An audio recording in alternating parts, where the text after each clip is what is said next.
comprehensive news coverage for the University of San Francisco. This is News 35, your campus news and information leader. Hi, and welcome to News 35's first cablecast of the 2007-2008 school year. I'm Kate Elston, co-news director for USFtv and anchor for News 35. And behind the camera is co-news director Shaina Onnagan. Let's take a look at what's been going on around campus the first month of the semester. USF is at 105% capacity this fall after having admitted well over 1,000 freshmen and transfer students.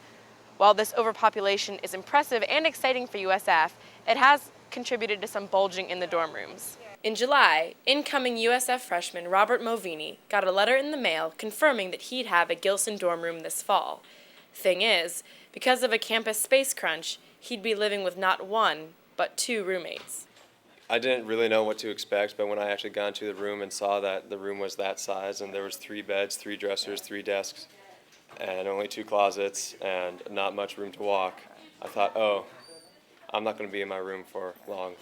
Movini is one of 135 students living in a non-traditional space this year, and one of 90 in a room made for 2 people that's now housing 3. And even though he lives on Gilson G4, it's where it's at. He's not happy with the situation. It definitely has affected my first few weeks here. I barely stay in my room if possible. Office of Residence Life Director Steve Nygaard said that these students were placed in triples because of late or incomplete housing applications. I can't say that we had a single student who jumped for joy at being in a triple. But Nygaard said students were notified a month earlier than last year's incoming freshmen, received 20% off the cost of living, and get $20 dollars, a small incentive to get out of the room. You immediately have to face some roommate issues that you might not otherwise face in a double. Freshman Jackie Boca-Timmerberg has a friend familiar with awkward situations. My teammate on the basketball team is in a room of 3, and she's uncomfortable having to wake people up, and it's hard to maneuver around an extra person. On opening day, I spent a good bit of my day walking through those triples and talking to folks. And the energy level was different, and I understand that. I like my roommates, but I'm not going to lie, it sucks. It's cramped. Yeah, paying a lot of money to be here and I'm stuck in a triple. Kind of blows. Some RAs said that their triple room residents are managing just fine. So far it's been good. It's been the more the merrier. It's been interesting trying to set them up, getting internet connection for all of them. Nygaard said most universities go through this space crunch as they grow, and USF plans to continue this trend for the next 2 years, admitting over 1,000 freshmen and searching for additional bed spaces. University Life just established a committee to examine these room requirements and see if any changes can be made. Some people think USF should have given people the option to choose to live in a triple. Because some people that don't spend a lot of time in their room would probably like to have 3 roommates so that they would cut the cost. But some people, I don't think they really had a choice. Nygaard said that the goal for next year is to reduce the number of non-traditional spaces. This may mean returning students get turned away from on-campus housing. Well, I think it's great that they're trying to accommodate more people, but obviously, along with accommodating them academically, you need to be able to accommodate them with housing as well. This space crunch doesn't just exist in residence halls. USF's very own clubs and organizations find themselves scrounging for places to hold meetings and events. Sophie Singer has that story. At the first Senate meeting of the 2007-2008 school year, the main issue discussed was the campus space crunch. The space problem is not going to be solved with the opening of Kalmanovitz. We're going to be pushed for space for a long time to come. Father Brevet and ASUSF President James Kilton spoke to the senators and the 15 members in the audience about their goals and visions for solving this problem. Leadership opportunities on campus are an essential part of that, but cannot function without the appropriate space. One example Kilton gave of clubs losing their space was in 2005 when the college players were forced to move out of the Gill Theater into a smaller office in Phelan Hall. The retention in their membership as well as their involvement has been impacted negatively. I know it's angered a lot of the seniors that have left, but also myself personally, to see that type of impact on a student leadership organization that was so strong before they were forced to move.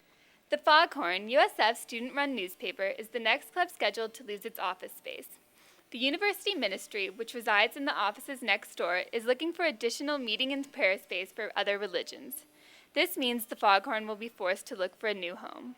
I don't see any reason for the foghorn to have that space. I see reason for the foghorn to have good space so that it can produce a good paper. But that kind of central space symbolically belongs, in my judgment, to university ministry, which is a very central component of the university's identity as an institution that stands in a religious tradition. Privette's comments raised the eyebrows of many senators. They're moving into this idea that it's like, well, you know, it's for Jesus, it's the university ministry aspect. I think the university is really trying to pull that aspect that, you know, this is who we are, we're a Jesuit institution, so it's okay if we get rid of the student voice that's actually going to get published. If Senate got kicked out of our office, you know, it would be a huge problem because we can't function without that space. Allocating space on need doesn't tell you much, really, because who determines need? You know, that's a hard question to answer, and because what you have are competing needs. So how do you separate all that out? Privette said the university is searching for ways to solve this issue and reassured students that the entire university is feeling the blow. You're not alone in feeling the space pinch. Everybody is. I think it's harder for adults and administration members to completely understand the needs of student organizations just because they're not a part of the organization. Kilton said that a priority of the Senate this year is to facilitate better communication between the students and administrators in order to lessen the impact of the space shortage. In other Senate business, Father Privette also brought some good news to the students. He announced the end of the largest fundraising campaign in USF history, which garnered $175 million, $75 million of which will go to student scholarships.